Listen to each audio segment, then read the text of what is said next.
sin ánimo, sin el menor ánimo de lisonjear. Luis Abinader resumió las ansias de cambio que se habían acumulado en República Dominicana en los últimos años, quizás en los últimos 10 años. Unas ansias que eran estimuladas, aguijoneadas por la necesidad de enfrentar la corrupción y la ineficiencia desde el Estado. Y Luis Abinader, amén de asumir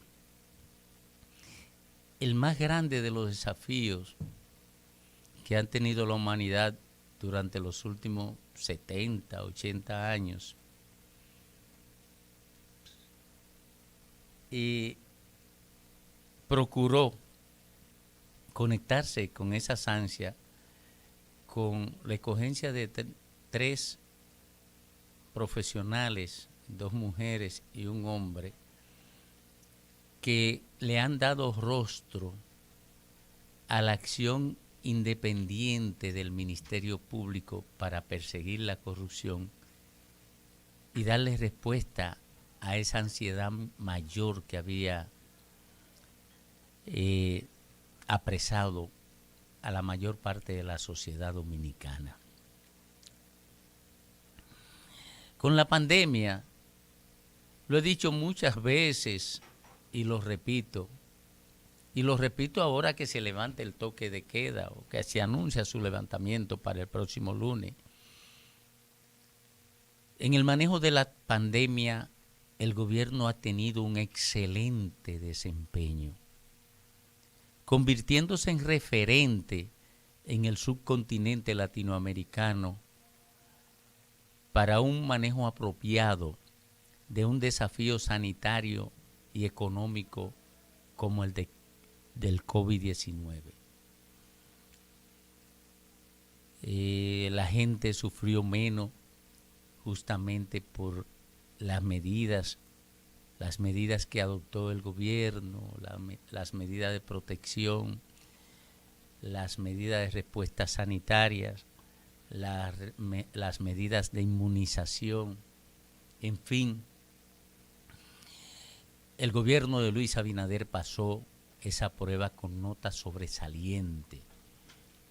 Ni los más mezquinos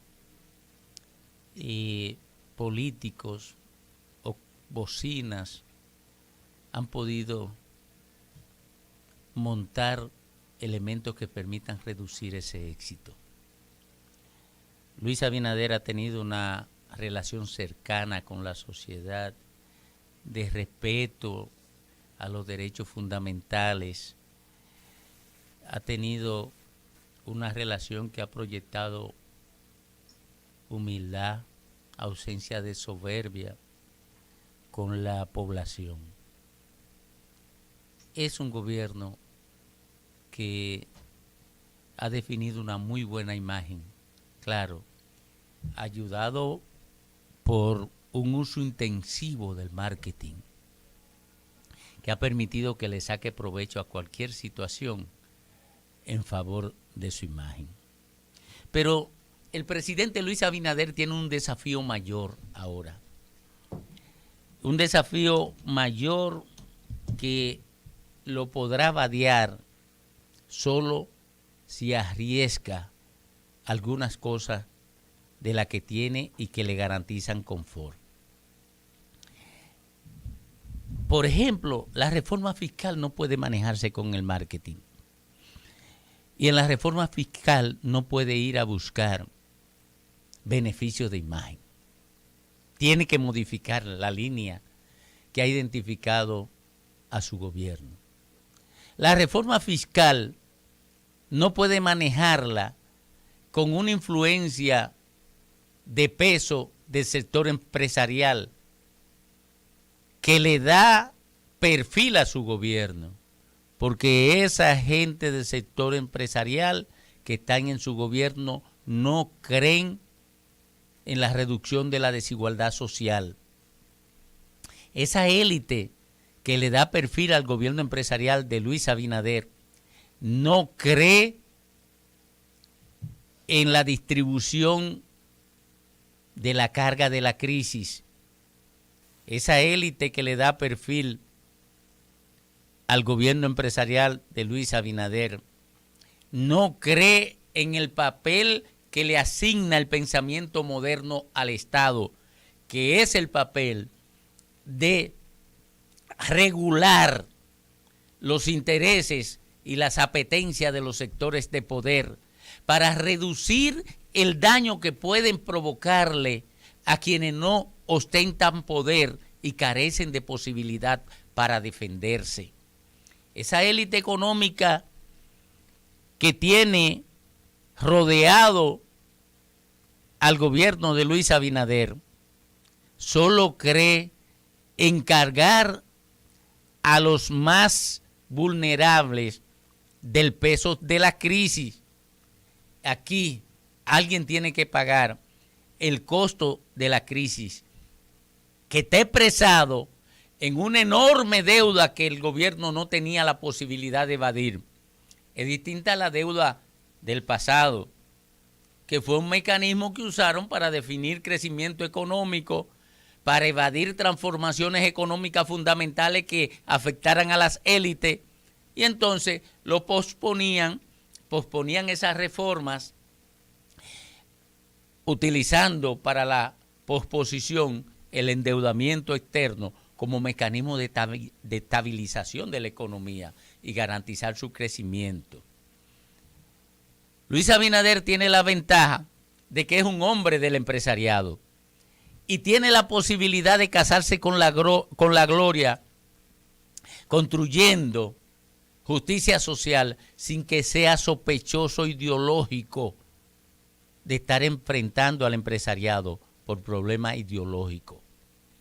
Yo recuerdo que en una ocasión durante la campaña, Luis Abinader quiso comunicarse conmigo para valorar algo que hice en los medios de comunicación. Y en esa breve conversación que tuvimos, yo le mostré mi preocupación respecto a lo que podía ocurrir en el país y lo que él podía hacer o no hacer.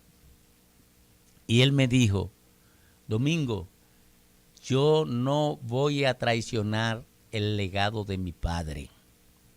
Ahora yo se lo recuerdo. Y le planteo al presidente Abinader que no traicione el legado de su padre, que se comprometa con la justicia social, que se comprometa con la reducción de la desigualdad, que se comprometa por primera vez con el propósito de exigirle a la élite económica que se ha apropiado del crecimiento económico del país durante más de 20 años, sin dejar derramar ni siquiera una gotita de aumento de salario racional al trabajador. Exigirle a esa élite económica que cargue con el peso de la crisis que nos deja el coronavirus. Plantearle a esa crisis económica que podemos construir una cultura de convivencia económica y social diferente, que no se apoye en la expoliación desarmada, amplia e inmoral a los de abajo, extrayéndole rentas a los de abajo para aumentar la fortuna de los de arriba, como ocurre con la AFP y las ARS.